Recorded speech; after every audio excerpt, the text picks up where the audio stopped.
আসসালামু আলাইকুম everyone, welcome back to my channel Nadia's blogs. আমার আজকের রেসিপি আলু দিয়ে দেশি মুরগির ঝোল। এই রেসিপিটা আমাদের কম বেশি সবারই খুবই পছন্দের একটি খাবার। আর আজকের রেসিপিটি যারা একদম নতুন রাঁধুনি তাদের জন্য খুবই জরুরি একটা রেসিপি। তাহলে চলুন রেসিপিটি দেখে নিচ্ছি।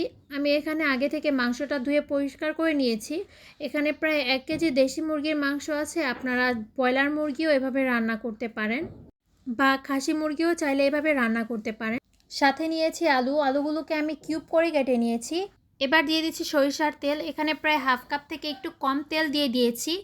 দিচ্ছি 2টা তেজপাতা মাঝখান থেকে ছিঁড়ে নিয়েছি। এবার দিয়ে দিচ্ছি গরম মশলা, দারচিনি 5 টুকরো, লবঙ্গ 3টি, এলাচ 4টি।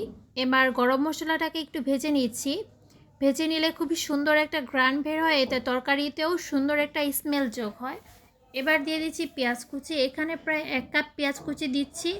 পেঁয়াজটাকেও ভেজে নিতে হবে, একটু বাদামি রং আসবে, একটু নরম হয়ে আসবে, ঠিক সেরকম করে ভেজে নিতে হবে। এখন দিয়ে দিচ্ছি আদা ও রসুন বাটা 2 টেবিল চামচ। এবার একটু ভেজে নিব যেন আদা ও রসুনের কাঁচা গন্ধটা চলে যায়। এবার পানি দিয়ে দিচ্ছি। এখন দেব গুঁড়া মশলা। গুঁড়া মশলার মধ্যে দিচ্ছি 1 চামচ মরিচ গুঁড়ো, হাফ চা চামচ হলুদ গুঁড়ো, জিরে গুঁড়ো 1 চামচ, ধনিয়া গুঁড়ো হাফ চা চামচ, লবণ স্বাদ মতো। এবার মশলাগুলোকে খুব ভালোভাবে কষিয়ে নিতে হবে। যত ভালোভাবে কষাবেন আপনার রান্নার স্বাদটা ততই মজা হবে। এবার দিয়ে দিচ্ছি মুরগিটা।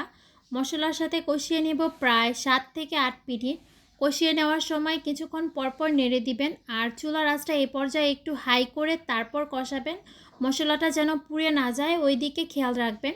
এবার এখানে আলু দিয়ে দিচ্ছি কিউব করে কেটে রাখা। আলুটা আমি আগে থেকেই ধুয়ে রেখেছিলাম। আমি এখানে 3টা মাঝারি সাইজের আলু কেটে তারপর ব্যবহার করেছি। এবার এগুলোকে 2 থেকে 3 মিনিটের জন্য মুরগি আর মশলার সাথে কষিয়ে নিচ্ছি। আর আলুটা দেওয়ার পর চুলার আঁচটা মিডিয়াম করে দিবেন। এবার দিয়ে দিচ্ছি পানি। আমি এখানে গরম পানি ব্যবহার করছি। এই রান্নায় গরম পানি ব্যবহার করবেন, এতে রান্নাটাও চটজলদি হবে এবং খাবারের স্বাদটাও অটুট থাকবে।